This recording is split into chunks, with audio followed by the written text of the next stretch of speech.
I think it's worth taking a step back of like, what has most of application software been about over the last 25 years?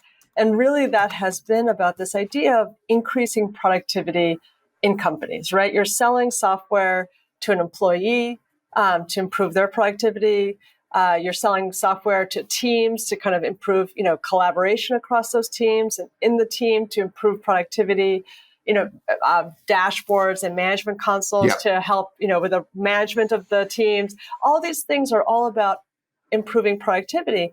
And that has kind of created some interesting biases or dispersions because in the types of businesses that get built, because at the end of the day, if you're selling a productivity improvement, the value of that productivity improvement is relative to the cost of that headcount, right? Like, improving the productivity of like a level 7 engineer, very different than improving the productivity of a recruiter. Both obviously important jobs in a company, but the compensation of those people is very different. The budgets of those teams are very different. And so you're always kind of selling, okay, it's a 10% improvement on the cost of that headcount. And then you try to capture some of that value. You got to get people to adopt software. But that has been a very successful mode of building companies. And, so you look at the big application software companies today, and they're all in that kind of mindset of we're selling software to improve productivity of employees. Now, the first, and it should be said just to make it the obvious explicit, is that you then charge on a per seat basis. Almost always, it's a consumption pricing has become more of a thing, but by and large, you're selling it by the seat. Yep. Then that actually, the first wave of AI startups were in that same mental model. And really that came out of, GitHub and what they did with Copilot of like improving the productivity of engineers. And so a lot of startups saw that kind of Copilot model and had the idea, rightfully so in many ways, to build Copilot for all these other kind of employee types and improve their productivity.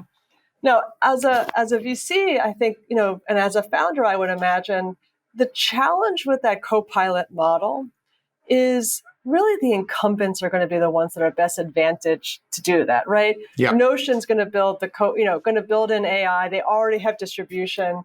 You can kind of Adobe. You can go down the list.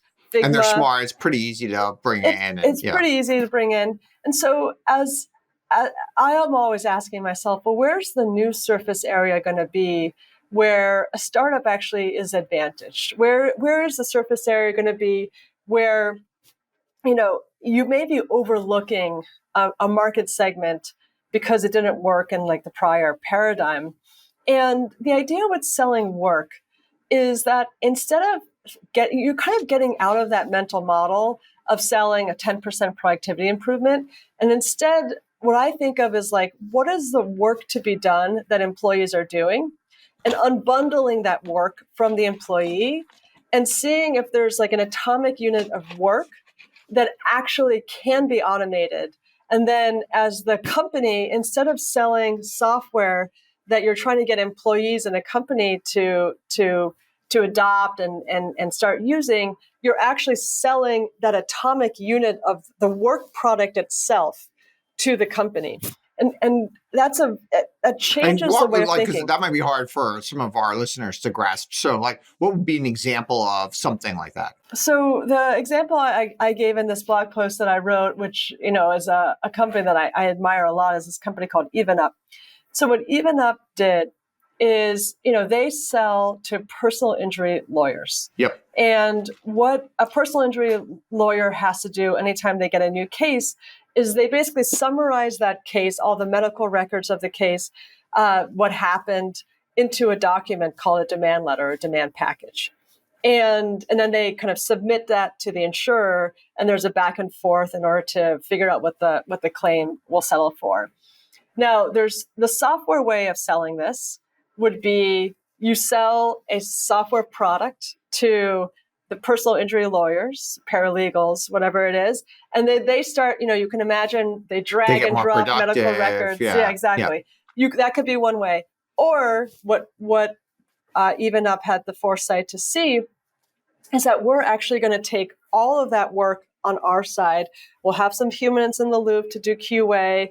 We'll customize it, give you a template to make it feel like it's your work product, but we'll do the summarization. We'll figure out all the ways to kind of create the demand letter. And so you throw everything over to us, and we at the end throw this demand letter back to you, and they charge for each demand letter that they produce as opposed to the seats that you would have otherwise tried to do. And when they do it that way, one of the things that I think is really important about thinking about this kind of mental model change is that you're actually able to sell the work product for a lot more money than you would have otherwise been able to try to sell a productivity improvement. Because instead of selling, let's hope that we're getting a 15% productivity improvement for your employees, we're giving a 95% productivity improvement. And that is basically then you're thinking about the cost of what the headcount would have otherwise been to do that, like work product, and charging relative to that as opposed to relative to the productivity improvement. And also from the buyer's perspective, they don't care if it's like a service. They don't care. Literally they don't even care what the technology looks like. They're just like, I'm going to give you something and you're going to give me back something at some point. And I just want that thing to look good. And as long as and there's going to be some QA on it, and there's going to be some quality that I want. But as long as it fits in this quality and you come in at this price, I'm just going to keep using it. That's exact. And that's why I actually think that a really useful test to see whether an idea that a founder might have is something that could be sold as work is whether that work is actually already outsourced. Like whether there's like a third party BPO somewhere that is already doing this for clients. And so you're basically, instead of competing then against another software company, you're really competing against a BPO. Guys, so instead of selling software to call centers, you essentially become a quote unquote call center. Right. Hey, use us or whatever. Or instead of setting like lead gen tools, you're like, hey, we'll just bring you leads. Yes, that's exactly it. And you pay per lead. And as long as those leads are a certain qualification or whatever, then that works. That's exactly right.